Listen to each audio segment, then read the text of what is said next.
ध्येयं सदा परिभवग्नमभीष्टदोहम् तीर्थास्पदं शिवविरिञ्चिनुतं शरण्यम्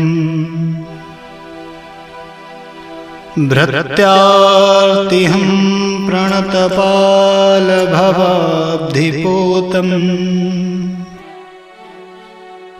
वन्दे महापुरुषते चरणारविन्दम्।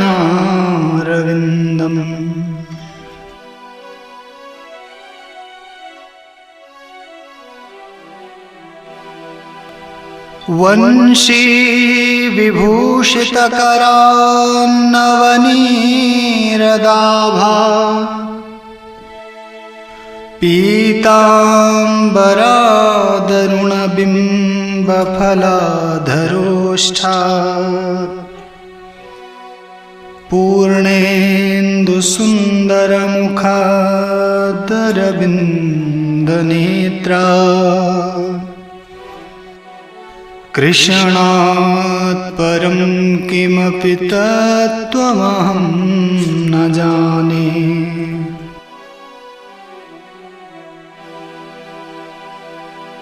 अज्ञानतिमिरान्धस्य ज्ञानाञ्जनशलाकया चक्षुरुन्मीलितं येन तस्मै श्रीगुरुवे नमः।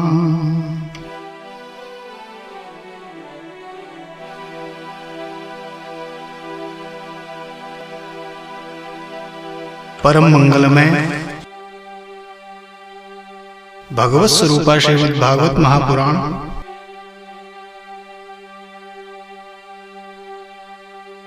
परम पूज्य श्री सद्गुरुदेव भगवान के चरणों की वंदना। परमादरणीय पिताश्री के चरणों में सर झुकाते हुए इस परम पुनीत कथा से जुड़ने का प्रयत्न किया जाए।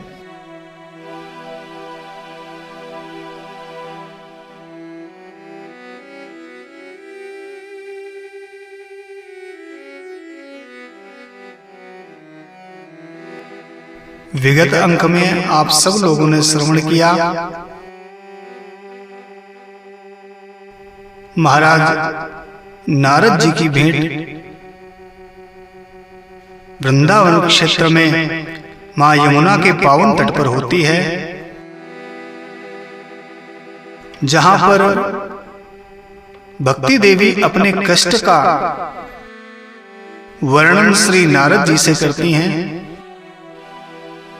अपना परिचय देती हैं और अपने समस्त कष्टों का विवेचन महाराज श्री नारद जी से करती हैं।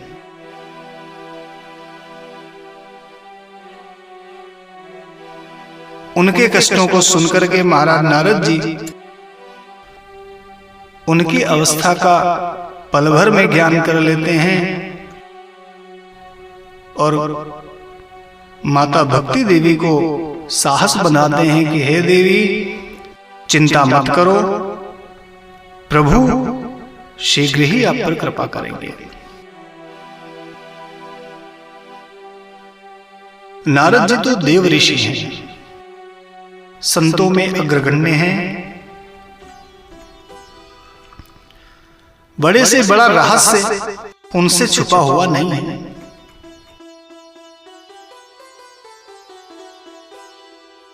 भक्ति देवी की व्यथा को सुनने के बाद में महाराज नारद जी ने विचार किया, कलिकाल का यह समय है, आधुनिक समय में न तो भक्ति को कोई पूछता है, न कोई ज्ञान को पूछता है, न कोई वैराग्य को पूछता है। यह वृंदावन की भूमि का चमत्कार है कि यहां पर आकर के भक्ति तो चैतन्य हो गई, क्योंकि वृंदावन में भक्ति सर्वत्र है। किंतु ज्ञान और वैराग्य को कोई पूछता नहीं है, जबकि ये तीनों परस्पर एक दूसरे के पूरक हैं। भक्ति मां है और इनके दो पुत्र हैं, ज्ञान और वैराग्य। जिस प्रकार यदि किसी भी वृक्ष को पोषित करना है तो उसके जड़ को पोषित किया जाए, तो स्वतः ही जड़ स्वयं अपने समस्त अंगों को पोषित कर देगी। ऐसा नहीं है कि जड़ को अलग पोषण चाहिए, शाखाओं को अलग पोषण चाहिए, पत्तों को अलग पोषण चाहिए। यदि वृक्ष को पोषित करना है तो जड़ को पोषित करो। ठीक उसी प्रकार यदि किसी के हृदय में भक्ति विद्यमान है, किसी के जीवन में भक्ति का समावेश है, तो उसे ज्ञान और वैराग्य खोजने की आवश्यकता नहीं है।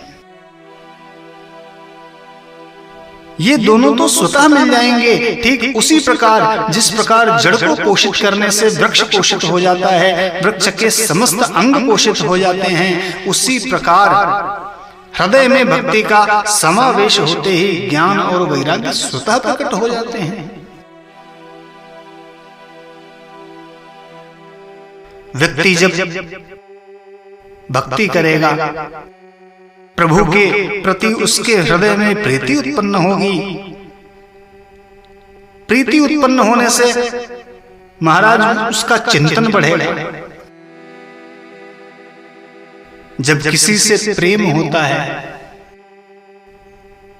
जब भी किसी वस्तु से प्रेम होता है, कल्पना करें आप रास्ते से जा रहे हैं और मार्ग में कोई ऐसी वस्तु आपको दिखाई पड़ी, ऐसा व्यक्ति आपको दिखाई पड़ा कि आपका हृदय बलात् उस वस्तु की तरफ आकर्षित हुआ।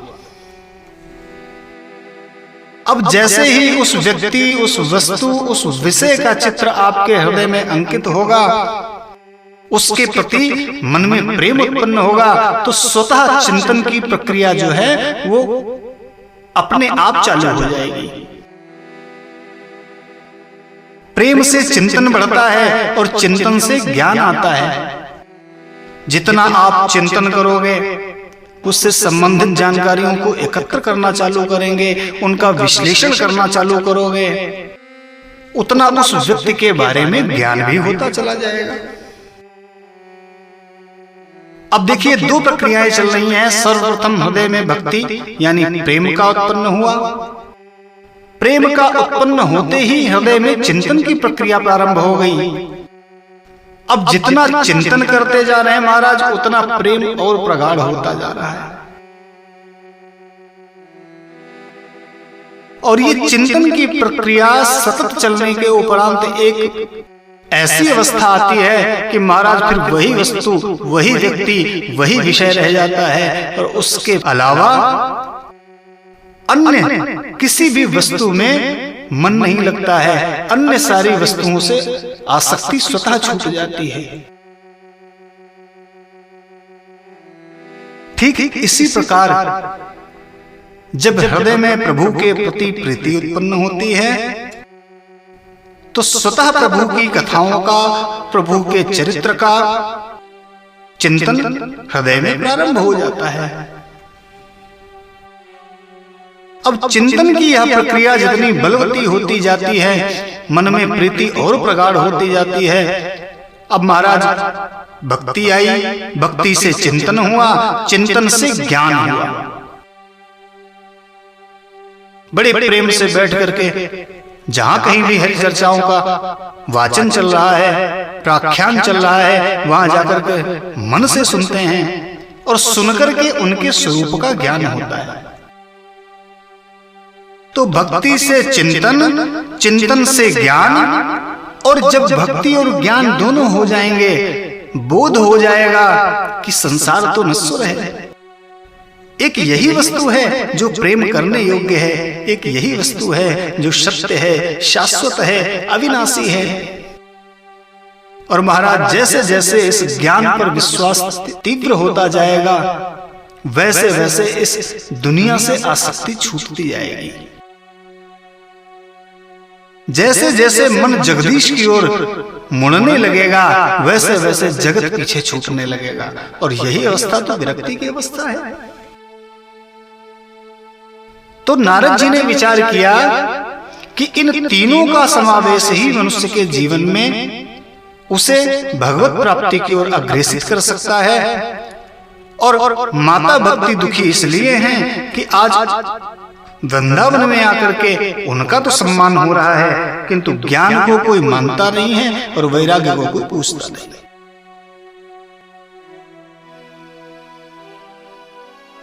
इसलिए नारद जी ने भक्ति देवी को आश्वासन दिलाया कि ज्ञाने नात्मनि पश्यामि सर्वमेतत् तवानघे न विषादस्त्वया कार्यो हरि शमते करिष्यति। हे देवी, शीघ्र ही ईश्वर आपकी इस कष्ट को दूर करने का कुछ न कुछ माध्यम अवश्य बनाएंगे। और अब नारद जी ने अपने ज्ञान के माध्यम से माता भक्ति को समझाना प्रारंभ किया। शृण्वस्वावहिता बाले युगोऽयं दारुणः कलिः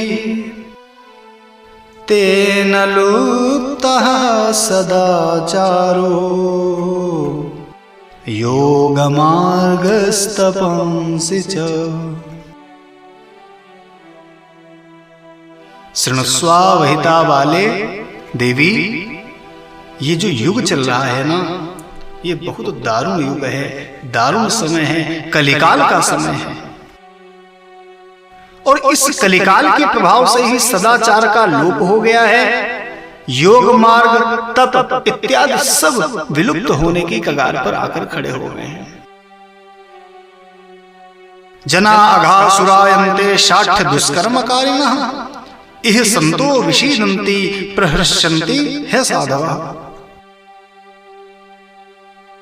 कलयुग के प्रभाव में आकर के प्रत्येक प्राणी अघासुर बनकर के बैठा है। अघासुर, अघ यानी पाप, प्रत्यक्ष पाप की मूर्ति बनकर के प्रत्येक प्राणी बैठा है और सभी मूर्ख होकर के दुष्कर्मों में रत हो गए हैं। और इस कारण संतों को विषाद हो रहा है, संतों को परम दुख की प्राप्ति हो रही है और असाधु प्रमुदित हो रहे हैं, प्रफुल्लित हो रहे हैं। और धत्ते धैर्यं तु यो धीमान स धीरः पंडितो तवा। ऐसे विपरीत परिस्थिति में,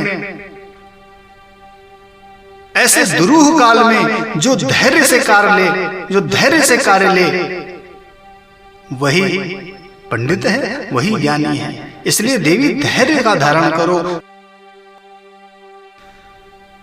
हे देवी, हर वर्ष, हर बीतते क्षण के साथ, हर बीतते पल के साथ ये जो पृथ्वी है ना, ये इतनी भारवान होती चली जा रही है, इतनी भारी होती चली जा रही है पाप से। कहीं पर कोई मंगल दिखाई नहीं पड़ रहा है। अरे अवस्था तो ये आ गई है कि ये पृथ्वी देखने योग्य भी नहीं बची।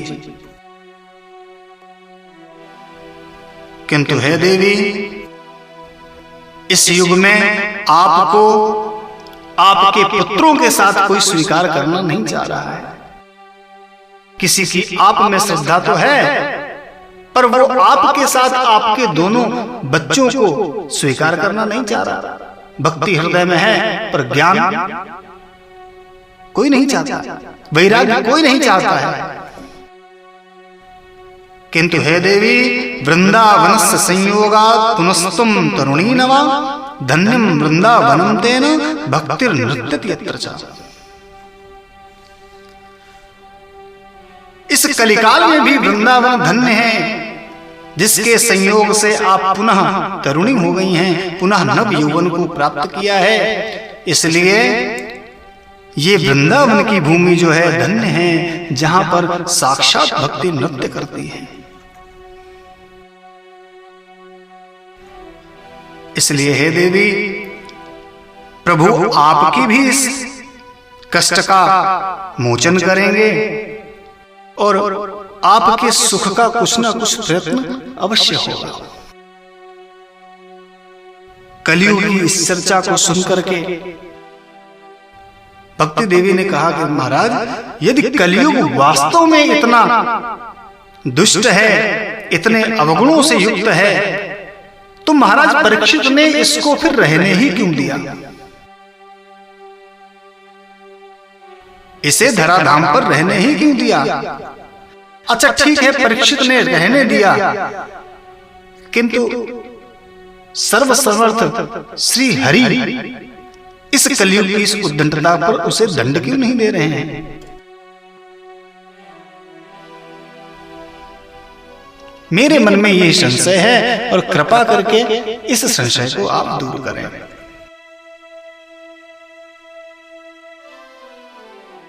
नारद जी ने कहा, सुनो देवी, जब भगवान श्री हरि अपनी पुनीत लीलाओं का स्मरण करके इस धराधाम छोड़ करके चले गए और वो युग द्वापर के अंत का समय था, महाराज परीक्षित उस समय दिग्विजय कर रहे थे। तो दिग्विजय करने निकले हुए महाराज परीक्षित की दृष्टि जैसे ही कलियुग पर पड़ी, उसके दुर्गुणों के बारे में विचार करके महाराज परीक्षित ने उसे दंडित करने का जैसे ही मन बनाया, तो दीनवत् शरणमतः, दीन बनकर के महाराज परीक्षित की शरण में आ गया। और जब अपने गुणों और अवगुणों की विवेचना चर्चा उसने महाराज परीक्षित से कही, तो महाराज परीक्षित ने उसके एक सद्गुण पर रीछ करके उसे इस धराधाम पर रहने दिया। अनेकों दुर्गुण हैं कलियुग के अंदर, किंतु उसके अंदर एक बहुत बड़ा सद्गुण है, और वो सद्गुण क्या है? यत् फलं नास्ति तपसा न योगेन समाधिना तत्फलं लभते सम्यक् कलौ केशव कीर्तनात्। यत् फलं नास्ति तपसा न योगे न समाधिना तत्फलं लभते सम्यक् कलौ केशव कीर्तनात्।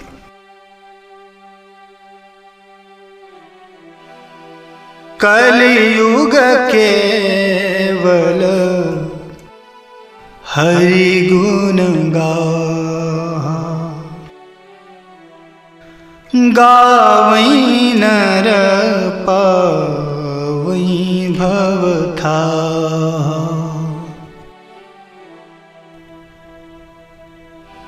अनंत दोषों से परिपूर्ण कलियुग, उसके अंदर एक ऐसा सद्गुण है जो उसके दुर्गुणों पर भारी पड़ता है, और वो सद्गुण है यत् फलं नास्ति तपसा न योगे न समाधिना। अन्य युगों में तपस्या, योग, समाधि इत्यादि में भी जो फल नहीं मिलता है, वह फल कलियुग में सिर्फ केशव कीर्तनात्, प्रभु के भगवान नाम संकीर्तन से वो फल प्राप्त हो जाता है। तो इस एक गुण को देखने के बाद महाराज परीक्षित जी को यह गुण बड़ा पसंद आया। इस गुण की वजह से उन्होंने कलियुग को इस धरती पर रहने की आज्ञा दे दी। महाराज गुण तो बहुत अच्छा है, किंतु बीज कितना भी अच्छा क्यों न हो, यदि वह मरुस्थल में बोया गया है, मरुभूमि में बोया गया है, तो उसका फल जो है वो निस्सार हो जाता है। कितना भी सुंदर बीज हो, कितना भी पुष्ट बीज हो, यदि आप उसे उर्वरा भूमि में बोते हैं तो सुंदर अंकुर निकलेगा, सुंदर। किंतु अगर उसी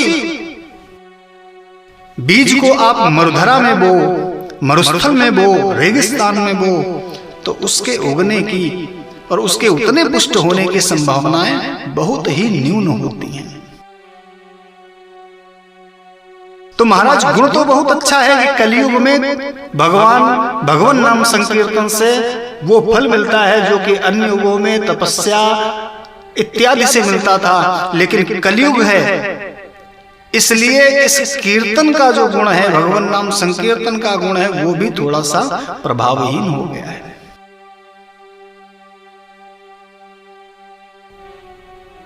विप्रैर्भागवती वार्ता गेहे गेहे जने जने कारिता कण लोभेन कथा सारस्ततो गतः। कलयुग में विप्र लोग कथाओं का गान तो करते हैं किंतु अन्न के लोभ में करते हैं, इसलिए कथा का सार ततो गतः, इस कारण कथाओं का सार चला गया। अत्यंत पाप कर्मों में रत नास्तिक लोग भी तीर्थों में प्रवेश करने में सक्षम हो गए। नास्तिक व्यक्तियों का, पाप कर्म में रत व्यक्तियों का जब से तीर्थों में प्रवेश हो गया, तब से तीर्थों का सार चला गया। काम, क्रोध, लोभ, तृष्णा इत्यादि से जिनका चित्त व्याकुल है, वो तप करने बैठते हैं, इसलिए तप का सार भी चला गया। दंभ, पाखंड इत्यादि से, शास्त्रों का अध्ययन न करने से ध्यान का भी फल चला गया।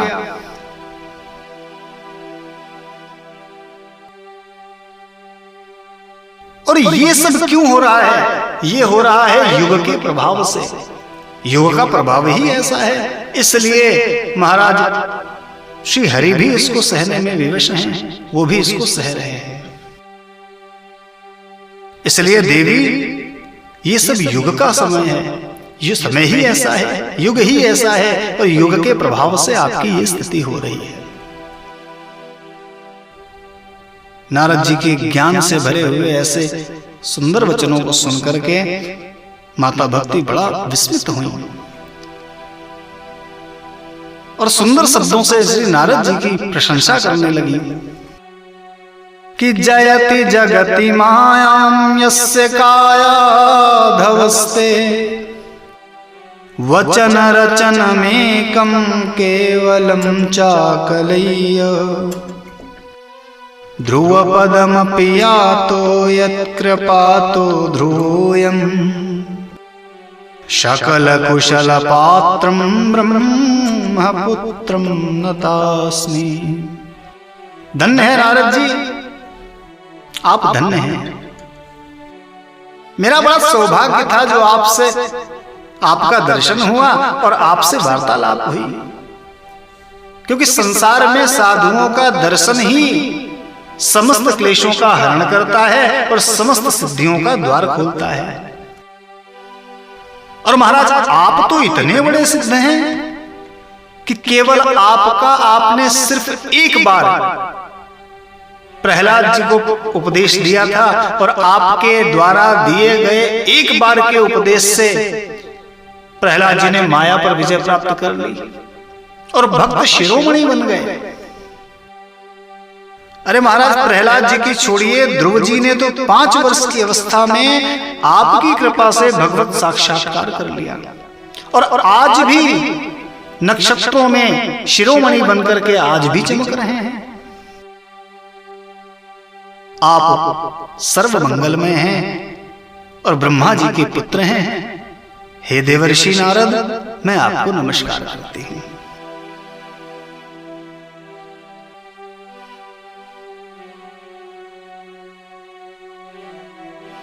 नारद जी ने कहा, देवी चिंता मत करो, प्रथा खेद ऐसे बाले अहो चिंता तुरा कथम श्री कृष्ण चरणाम्भोजम स्मर दुखम गमिष्यते। हे देवी, व्यर्थ में खेद मत करो, समस्त विपत्तियों को हरने में सक्षम महाराज श्री कृष्ण के चरणों का स्मरण करो, आपके दुख का शमन होगा। अरे जिन्होंने कौरवों से द्रौपदी की रक्षा करी, वो कृष्ण कहीं गए नहीं हैं। अच्छा, अपने भक्तों का परम कल्याण करने वाले महाराज श्री हरि, आप तो उनकी प्राण वल्लभा हैं। आपके कष्टों का शमन वो क्यों नहीं करेंगे?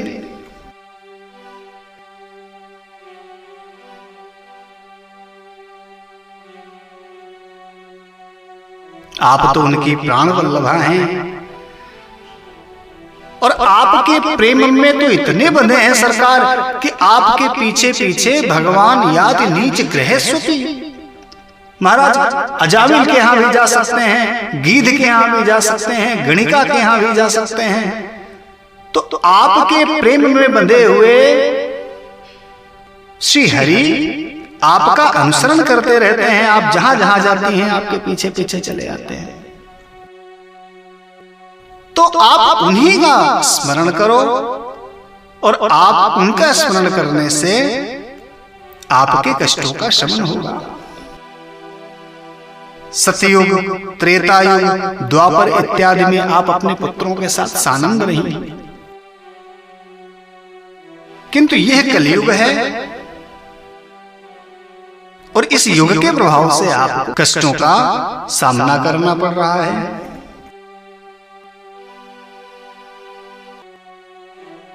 हे देवी, जिनके हृदय में आपका निवास होता है उनके हृदय में प्रभु का निवास होता है।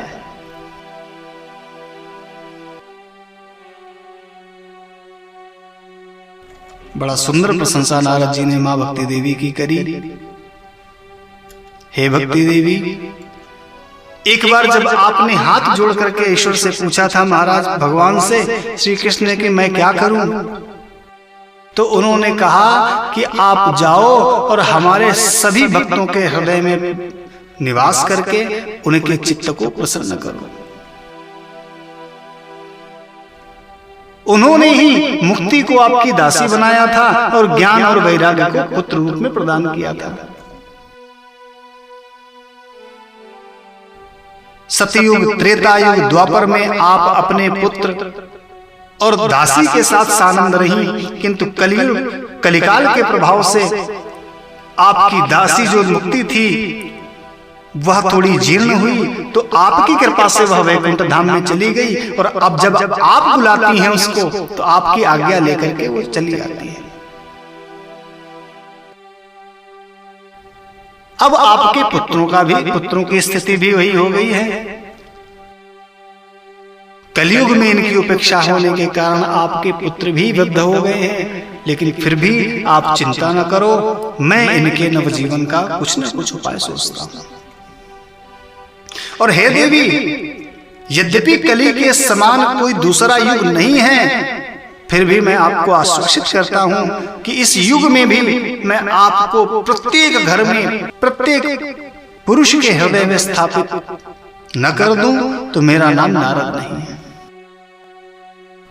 हे देवी, इस कलयुग में भी जो जीव आपसे युक्त होते हैं वो चाहे कितने भी पापी क्यों न हो, लेकिन भगवान श्री कृष्ण के परम धाम को प्राप्त करते हैं।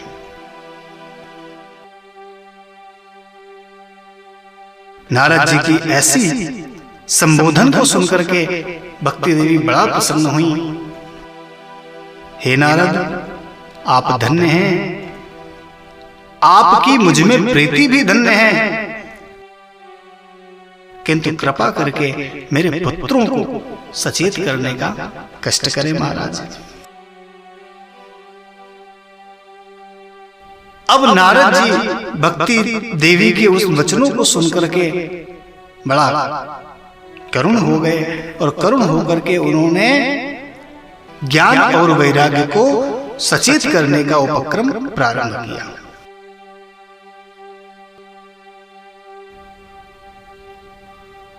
अपने मुख से उनके कानों में जाकर के वेद वेदांत उपनिषदों का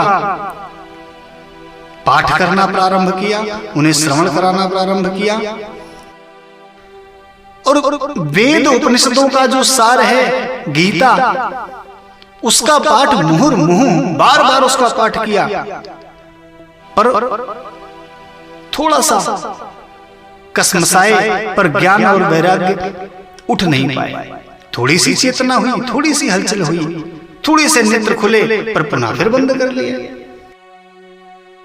नारद जी ने आवाज लगाई, ज्ञान प्रबुद्धताम शीघ्रम रे वैराग्य प्रबुद्धताम। अरे ज्ञान उठ जाओ, वैराग्य उठ जाओ, जल्दी से उठ जाओ। फिर से उन्होंने अंगड़ाई ली और अंगड़ाई लेने के बाद में फिर भी उनके नेत्र नहीं खुले और न ही उनकी मूर्छा गई। अब नारद जी थोड़े से चिंतित हुए। मेरे पास जो कुछ था, जितना ज्ञान था, जितनी औषधियां थी, सारी औषधियां मैंने इनको दे डाली और इन पर कोई प्रभाव ही नहीं पड़ा। अब महाराज चिंतित हो गए और चिंतित होकर के हरिस्मरण करना प्रारंभ किया। और जैसे ही हरिस्मरण करना प्रारंभ किया, एक आकाशवाणी हुई। व्योमवाणी तदैवाभून् मारिषे खिद्यतामिति उद्यमः सफलस्तेयम् भविष्यति न संशयः। अत्यंत खिन्न होकर के महाराज नारद जी जब हरिस्मरण करने लगे तो एक आकाशवाणी हुई। नारद जी, खिद्यतामति, खेद मत करो, आपका उद्यम सफल होगा, इसमें कोई संशय नहीं है। लेकिन आपको एक सत्कर्म करना पड़ेगा। एतदर्थम तु सत्कर्म सुरर्षे तुम समाचर तत्ते कर्मा विधास्यन्ति साधवः साधुभूषण। आप सत्कर्म करें और सत्कर्म जो आपका है, ये उद्यम आपका सफल होगा, उसमें कोई संशय नहीं है। और इस सत्कर्म के बारे में आपको सारी जानकारी संत देंगे। और नारद जी को ऐसा बता करके आकाशवाणी शांत हो गई। अब नारद जी और ज्यादा विस्मित हो गए। नारद जी ने विचार किया कि देववाणी ने ये जो आकाशवाणी हुई है, इस आकाशवाणी ने भी कुछ स्पष्ट नहीं बताया।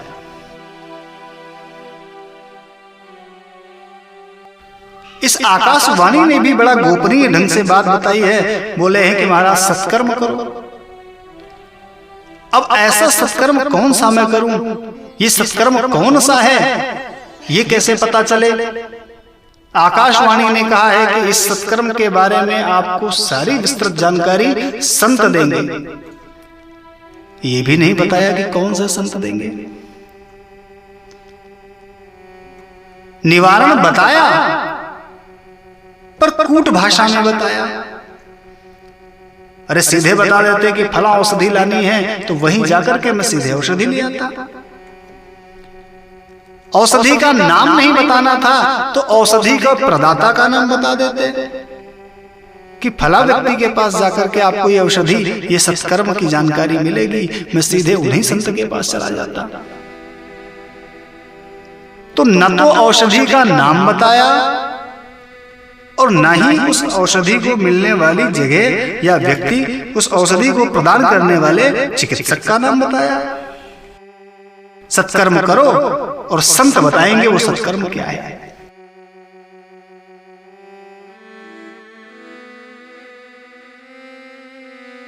किंतु भक्ति देवी के कष्टों का शमन करने के लिए प्रतिबद्ध नारद जी अब उस स्थान को छोड़ करके आगे बढ़े और देवी भक्ति से कहा, हे भक्ति देवी, मैं जा रहा हूं और शीघ्र ही कुछ ना कुछ पता लगा करके, कुछ ना कुछ व्यवस्था करके आपके पास आऊंगा। और ऐसा कह करके भक्ति, ज्ञान और वैराग्य को वहीं पर छोड़ करके नारद जी अब उस सत्कर्म और उस सत्कर्म को बताने वाले संत की खोज में निकल पड़े। अब कोई एक व्यक्ति, एक संत तो था नहीं जिसके पास जाना है, तो अब घूमने निकल पड़े मार्ग में। जहां भी संत मिले, जितने भी संत हैं, सबको नमस्कार करें। और नमस्कार करने के बाद में पूछने लगे, महाराज सत्कर्म क्या है?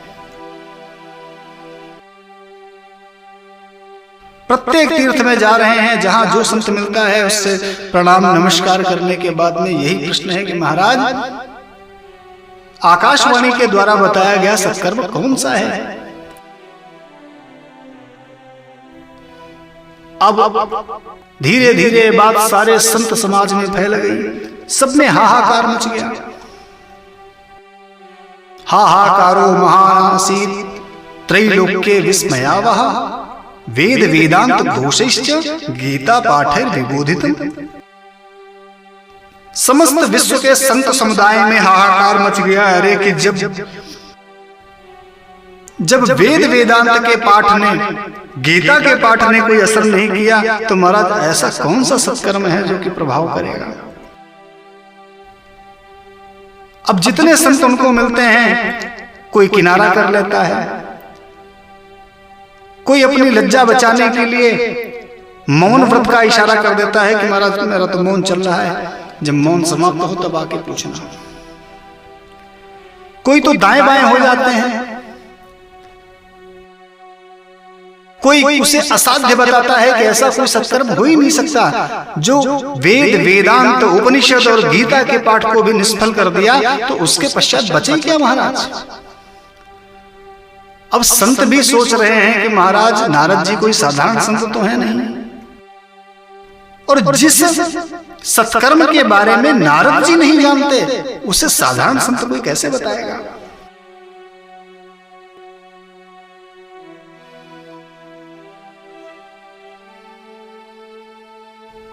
अब नारद जी जहां जहां जिस संत के पास जा रहे हैं उन्हें निराशा ही मिल रही है। कोई भी संत उनको समुचित उत्तर देने में सक्षम मिला ही नहीं। थक हार करके नारद जी ने विचार किया कि चलो बद्रीनाथ धाम चलते हैं, वहां भगवान श्री नर नारायण का साक्षात निवास है, और वहां चल करके मैं तपस्या करता हूं सत्कर्म को जानने के लिए, और मेरा ऐसा विश्वास है कि वहां जाकर के कुछ ना कुछ मुझे सफलता अवश्य मिलेगी। और ये विचार करते हुए ही महाराज मैं यहां आ रहा था और तब तक मुझे आपके दर्शन हो गए। नारद जी ने सनत कुमारों से कहा कि महाराज उसी सत्कर्म की जानकारी लेने के लिए निराश होकर के मैं यहाँ तपस्या के उद्देश्य से आ रहा था, और तब तक हमें आपकी दर्शन मिल गया। महाराज बहुत ठीक समय पे आपका दर्शन हुआ है। अरे आपके जैसा बुद्धिमान संत, आपके जैसे बुद्धिमंत संत और कौन से होंगे जो कि पंचहायन संयुक्ता पूर्वे शामक पूर्वजा। यद्यपि आपकी आयु 5 वर्ष है, किंतु आप पूर्वजों के भी पूर्वज हैं, क्योंकि सृष्टि के आदि में सर्वप्रथम आपका ही तो प्राकट्य हुआ महाराज। और महाराज आप इतने समर्थ हैं कि येषाम भ्रूभंग मात्रेण द्वारपालो हरेपुरा भूमौ निपतितो सद्यो यत् कृपातः पुरं गतो। अरे महाराज एक बार तो आपने सदेह वैकुंठ में जाने का प्रयत्न किया, श्री हरि के द्वारपालों के रोके जाने पर आपकी भ्रुकुटी टेढ़ी करते ही दोनों द्वारपाल मृत्यु लोक में धराधाम पर आकर गिर गए, और महाराज फिर वापस आपकी ही कृपा पाकर के पुनः अपने पद पर आसीन हुए। और आप लोग भगवान की लीलाओं की कथाओं का अमृत रसपान करने में इतने कुशल हैं कि कथा मात्रैक जीविना, उन्हीं कथाओं का स्मरण करके ही आप जीवित रहते हैं, और सदैव आपके मुख पर हरि शरणम इस मंत्र का सर्वथा वास रहता है। और इसी मंत्र के प्रभाव से आप पर न काल का प्रभाव पड़ता है, न जरा का प्रभाव पड़ता है। आयु काल इत्यादि आपको कभी बाधित नहीं कर सकते। हे महाराज अहो भाग्यस्य योगेन दर्शनम भवतामिह अनुग्रहस्त कर्तव्यो मयि दीने दया परे। बड़े भाग हैं महाराज जो आपका दर्शन हुआ। अब आपसे बड़ा संत मैं कहां ढूंढने जाऊं, तो महाराज कृपा करके मुझे बताने का प्रयत्न करें कि उस आकाशवाणी ने किस सत्कर्म की चर्चा की है।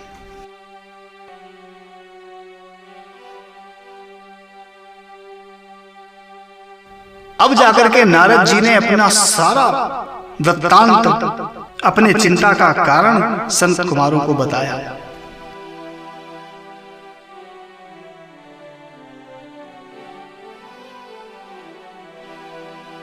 नारद जी की बात को सुनने के बाद में सनत कुमार मुस्कुराए। मुस्कुरा करके कहा, नारद जी, मां चिंताम कुरु देवर से हर्षम चित्ते समावह उपायः सुख साध्योत्र वर्तते पूर्वे। अरे नारद जी, चिंता मत करो, प्रसन्न हो जाओ, क्योंकि उस आपके सुख का जो उपाय है वो यहां पर पहले से ही विद्यमान है। नारद जी ने कहा, क्या महाराज? बोले, हाँ, जिस सत्कर्म को, जिस उपाय को ढूंढने आप आए हो वो हम बताते हैं ना आपको। इतनी सी बात के लिए आप इतना चिंतातुर हो रहे हैं? महाराज देखिए, मनोविज्ञान क्या होता है।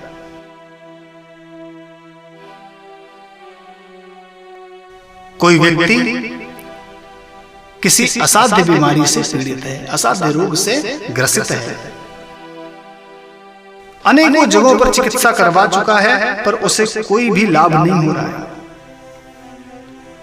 जहां जाता है सभी उसे उस रोग से होने वाली हानियों का वर्णन करते करते वो इतना हीन भावना से ग्रसित हो जाता है कि उसके अंदर जीने की इच्छा नहीं बचती। और इसी मनोविज्ञान को यदि हम उल्टा करें, वही व्यक्ति उसी असाध्य रोग से पीड़ित व्यक्ति एक चिकित्सक के पास जाता है, यद्यपि रोग असाध्य है, किंतु यदि चिकित्सक ये कह दे, अरे भाई क्यों परेशान हो रहे, बस इतनी सी बीमारी, अरे इतना परेशान होने की आवश्यकता नहीं, बहुत छोटी सी बीमारी है और शीघ्र ही आप चैतन्य हो जाओगे, सुस्त हो जाओगे। तो चिकित्सक के द्वारा उसके मनोबल को बढ़ाने का जो मनोविज्ञान है वो उसके जीवन की दिशा और दशा दोनों ही बदल देने में सक्षम है। तो कहा, नारद जी इस पृथ्वी, इस धराधाम पर समस्त संतों के पास उस उद्यम को, उस सत्कर्म को खोजते खोजते हर जगह से निराश होकर के इतना दुखी हो गए थे। और आज जैसे ही सनत कुमारों ने उनसे कहा कि मां चिंताम कुरु देवर्ष हर्षम चित्ते समावह, अरे चिंता मत करो नारद जी, प्रसन्न हो जाओ, क्योंकि आपके सुख का उपाय हमारे पास है। और जैसे ही सनत कुमारों के इस आश्वासन को नारद जी ने सुना, उनके सारे कष्टों का शमन हो गया और लगा कि हाँ महाराज, अब जाकर के मुझे मेरी शांति का, मेरे सुख का उपाय मिल गया।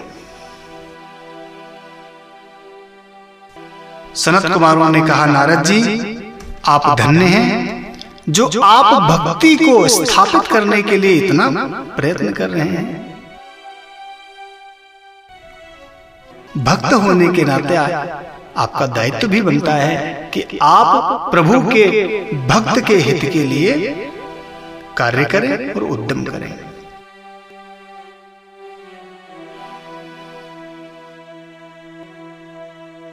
हे नारद जी, ध्यान से सुने, मैं आपको आकाशवाणी द्वारा इंगित किए गए सत्कर्म के बारे में बता रहा हूं, और वो सत्कर्म कुछ और नहीं है। सत्कर्म सूचको नूनम ज्ञान यज्ञ स्मृतो बुधैः श्रीमद्भागवतालापः सतुगीता शुकादि। नारद जी, देववाणी ने जिस सत्कर्म की बात करी है वो सत्कर्म अन्य कुछ नहीं है, बल्कि श्रीमद् भागवत महापुराण का ज्ञान यज्ञ है, जिसे महाराज शुक आदि दिव्य संतों ने जिसका गायन किया है। हे नारद जी, इसके उद्घोष करने मात्र से ही भक्ति, ज्ञान और वैराग्य के समस्त कष्टों का शमन हो जाएगा, क्योंकि इस श्रीमद् भागवत महापुराण की ध्वनि को सुनकर के, जिस प्रकार सिंह की ध्वनि को सुनकर के सियार भाग जाते हैं, उस प्रकार कलियुग में श्रीमद् भागवत महापुराण की ध्वनि को सुनते ही कलिकाल के समस्त दोष नष्ट हो जाते हैं, भाग जाते हैं। यह ग्रंथ वेद वेदांत का सार है। इसका जाकर के आप उपदेश भक्ति ज्ञान और वैराग्य को करें। अब नारद जी ने पूछा, महाराज मुझे एक बात बताओ, आप कह रहे हो कि ये जो सत्कर्म है श्रीमद् भागवत महापुराण, ये वेद वेदांत का सूत्रों की व्याख्या ही तो है। इसमें भी वेद और वेदांत के सूत्रों की ही व्याख्या है समस्त। क्योंकि मुझे भी सृष्टि के आरंभ में मेरे पिताजी ब्रह्मा जी ने भी मुझे इस भागवत को पढ़ाया था। और महाराज मैं जब समस्त वेदों का उद्घोष करके आया हूं, वेद वेदांत गीता इत्यादि का भी पाठ करा करके, इत्यादि का पाठ करके उन्हें सुना के आया हूं, पर उससे जब कोई लाभ नहीं हुआ तो इस श्रीमद् भागवत महापुराण से लाभ कैसे होगा? क्योंकि वो वेद हैं और वेदों की ही श्रुतियां, वेदों के ही सूत्रों का विश्लेषण व्याख्यान इस श्रीमद् भागवत महापुराण में है। तो महाराज जो काम वेद वेदांत उपनिषद इत्यादि नहीं कर पाए, वो काम श्रीमद् भागवत महापुराण कैसे करेगा?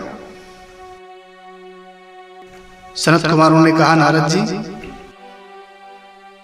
आप नहीं जानते हैं। आप कह रहे हैं कि श्रीमद् भागवत महापुराण में भी वेद सूत्रों की व्याख्या की गई है, आप सत्य कह रहे हैं।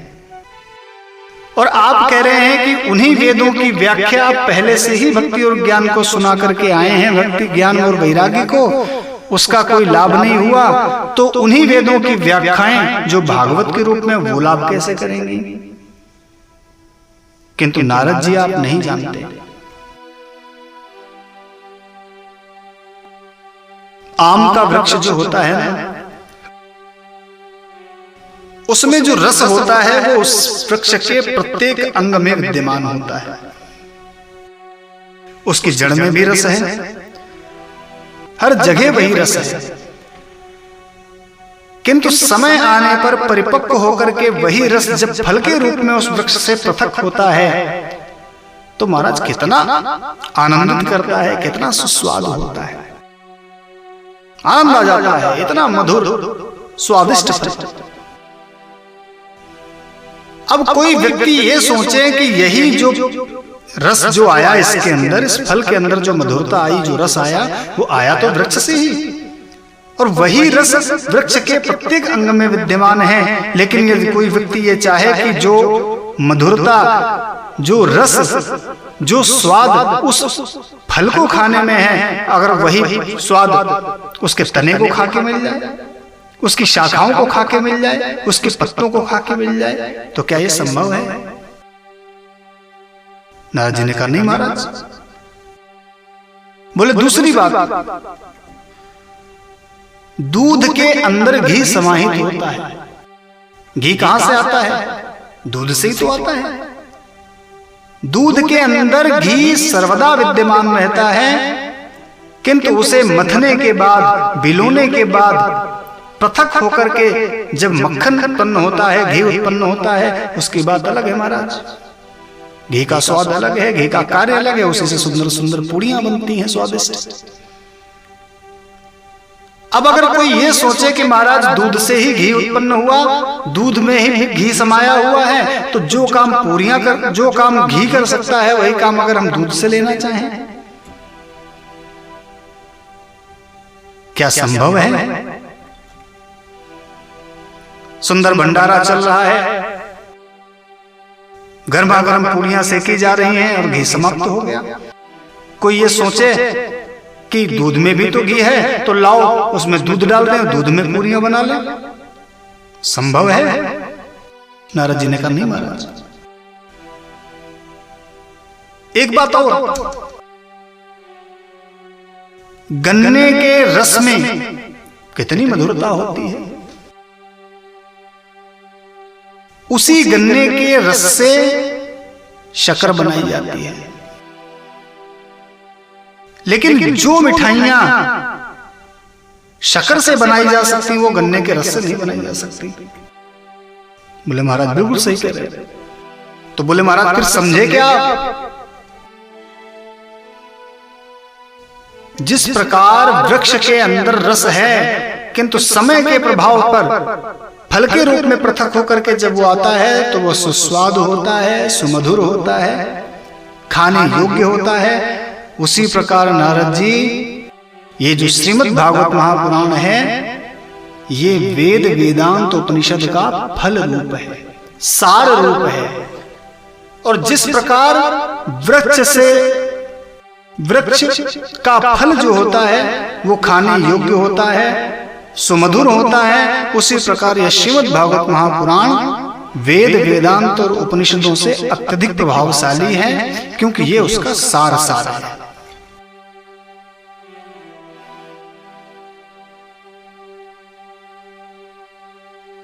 इसलिए इस ज्ञान सप्ताह ज्ञान यज्ञ का आप आयोजन करें, जिससे कि भक्ति, ज्ञान और वैराग्य के समस्त दुखों का निवारण होगा। अब नारद जी इस व्याख्या को सुनकर के खिल उठे। धन्य हो महाराज, बहुत सही बात बताई। और आज मुझे इस बात का आभास हुआ है कि कोई कितना भी पढ़ लिख करके ज्ञानी हो जाए, किंतु यदि उसने सत्संग नहीं किया तो उसका ज्ञान अर्थहीन है, आधारहीन है। महाराज, ज्ञान मुझे था, इसलिए मैंने वेद, पुराण, उपनिषद इत्यादि का उद्घोष किया, इत्यादि सुनाए मैंने ज्ञान वैराग्य को। लेकिन महाराज, मैंने सत्संग में कमी थी और जिसे आपने पूर्ण कर दिया। धन्य है महाराज। अच्छा, अब एक निवेदन आपसे और है। वो क्या महाराज? आपने जो ज्ञान यज्ञ हमें बताया है ना महाराज, आपने औषधि बताई, तो उसका प्रयोग करने में आपसे बेहतर कुशल कौन होगा महाराज? तो मैं चाहता हूं कि जो ज्ञान यज्ञ की चर्चा आपने मुझसे करी है, जो ज्ञान यज्ञ करने के लिए आपने मुझे प्रेरित किया है, तो महाराज मैं चाहता हूं कि आप स्वयं इस कथा को आकर के सुनाएं।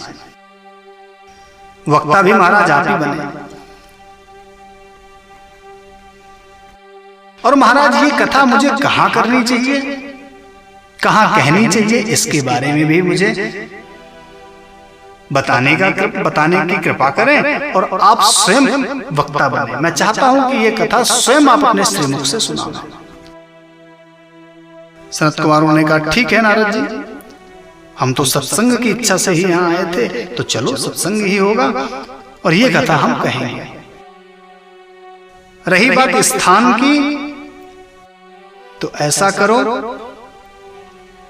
हरिद्वार में मां गंगा के तट पर एक आनंद नाम का तट है, सुंदर, वहीं पर चल करके इस कथा का आयोजन किया जाता है। अब देखिए, नारद जी की भेंट होती है सनत कुमारों से बद्रीनाथ धाम पे। माता भक्ति अपने पुत्रों के साथ कहां है? वृंदावन में। और कथा का आयोजन कहां होने जा रहा है? हरिद्वार में, जो कि लगभग दोनों के मध्य में है। कारण क्या है?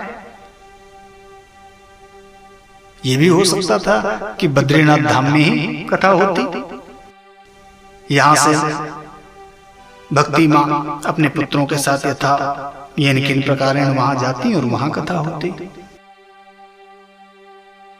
लेकिन ऐसा इसलिए नहीं हुआ कि बद्रीनाथ धाम तब आज की तरह नहीं था। किसी का भी मन हुआ, इतने सुलभ साधन हो गए हैं कि जाकर के तीर्थ कराया। तब का व्यक्ति बद्रीनाथ धाम, हिमालय इत्यादि पर सिर्फ महाप्रयाण करने जाते थे। पहली बात तो सब पहुंच नहीं पाते थे, और जो पहुंच जाते थे उनकी वहां समाधि लग जाती थी और वो वापस नहीं आते थे। तो सनत कुमारों ने विचार किया कि यहां पर तो जितने बैठे हैं सब पहले ही समाधि में बैठे हैं, अब कथा का आयोजन होगा तो सुनने कौन आएगा? तो उन्होंने सोचा कि इसको कि हरिद्वार में जाकर के यदि इस कथा का आयोजन होगा तो चारों ओर इसका प्रभाव जाएगा और प्रत्येक जगह का संत प्राणी कोई भी श्रोता यदि इस कथा को सुनना चाहेगा तो सुगमता से वहां आ जाएगा। और ऐसा विचार करके देवर्षि नारद ने आयोजन किया। सुंदर आनंद तट पर आसन बनाया गया। सनत कुमार उस आसन पर विराजे और विराज करके उन्होंने श्रीमद् भागवत महापुराण की कथा भक्ति और ज्ञान वैराग्य को सुनाई।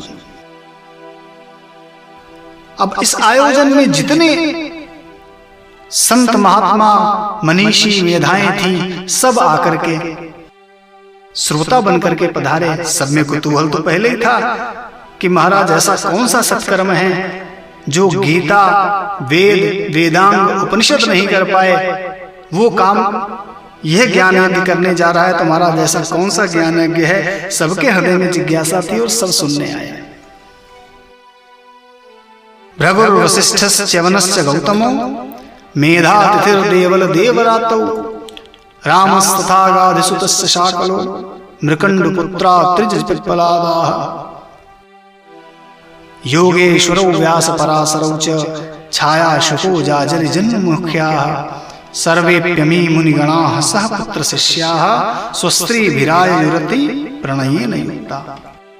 भृगु वसिष्ठ च्यवन गौतम मृकंडु जैसी जितनी उस समय की मूर्धन्य मेधाएं थीं, ऊर्ध्वरेता ऋषि थे, समस्त अपने परिकर के साथ, अपने शिष्यों के साथ, अपने परिवार के साथ कथा सुनने पधारे और सनत कुमारों ने उस कथा का वाचन किया।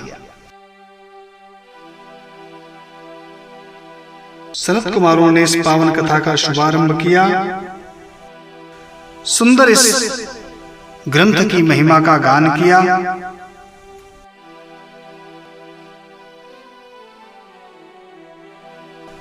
कि सदा सेव्या श्रीमद्भागवती कथा यस्या श्रवण मात्रेण हरिश्चित्तं समाश्रयेत। इस कथा का श्रवण करना चाहिए, सदैव करना चाहिए। और इस कथा का श्रवण करने का सबसे बड़ा फल क्या है कि इसके श्रवण करने मात्र से प्राणी के चित्त में भगवान श्री हरि का प्रवेश हो जाता है।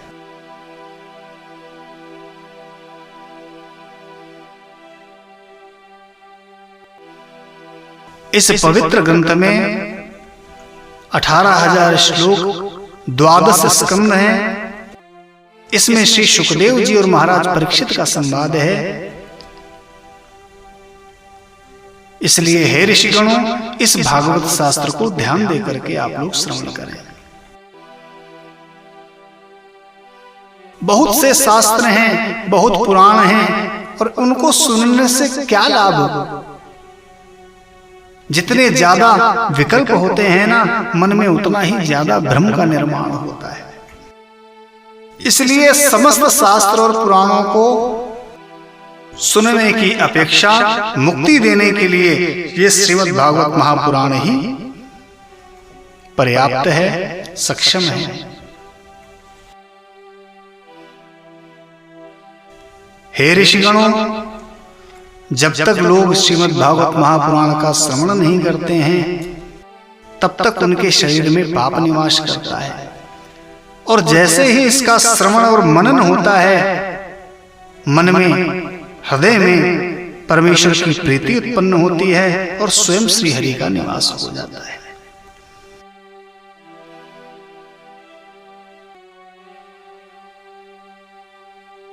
जिस व्यक्ति ने मानव तन पाकर भी इसका श्रवण नहीं किया, वह चंडाल के समान है। ऐसा व्यक्ति पृथ्वी के लिए भारत स्वरूप है, पशु तुल्य है। और यह स्वर्गलोक में देवता इत्यादि ऐसा कहते हैं। करोड़ों जन्मों का जब पुण्य उदय होता है तभी इसकी प्राप्ति होती है। कलिकाल में संसार में इस कथा का मिलना, इसके श्रवण का सौभाग्य मिलना अत्यंत कठिन है।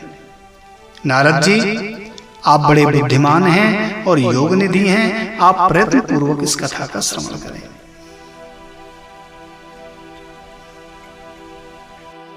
और अब यहां पर सनत कुमारों ने श्रीमद् भागवत महापुराण ज्ञान यज्ञ की विधि बताई, नियम बताया।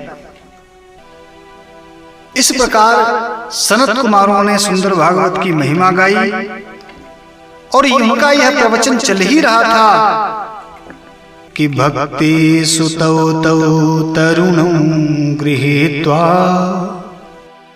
प्रेमैकरूपा सहसा विरासी। श्री कृष्ण गोविंद हरे मुरारे नाथेति नामानि मुहुर्वदन्ति। श्रीमद् भागवत महापुराण का आख्यान चल ही रहा था कि अचानक माता भक्ति अपने दोनों पुत्रों के साथ प्रकट होकर के वहां नृत्य कर उठी और झूम झूम करके भगवान नाम संकीर्तन करने लगे। श्री कृष्ण गोविंद हरे मुरारे नाथेति नामानि मुहुर्वदन्ति। बार बार भगवान नाम संकीर्तन करते हुए नृत्य कर रही हैं।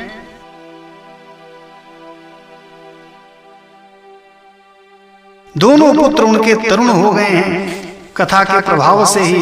और हाथ जोड़ करके सनत कुमारों से माता भक्ति ने कहा कि मैं कहां बैठूं, मेरा स्थान कहां पर है। सनत कुमारों ने कहा, देवी यहां सबके बैठने की व्यवस्था अलग अलग की गई है, किंतु मैं चाहता हूं कि आप समस्त श्रोता समुदाय के हृदय में जाकर के विराजमान हो जाएं, क्योंकि त्रिभुवन में वही धन्य है जिसके हृदय में भक्ति का निवास है। और जिसके हृदय में भक्ति का निवास है उसे फिर भगवान को खोजने की आवश्यकता नहीं है, अपितु ईश्वर स्वयं उनको खोज करके उनके हृदय में अपना घर बना लेते हैं। प्रेम से बोलो बांके बिहारी लाल की।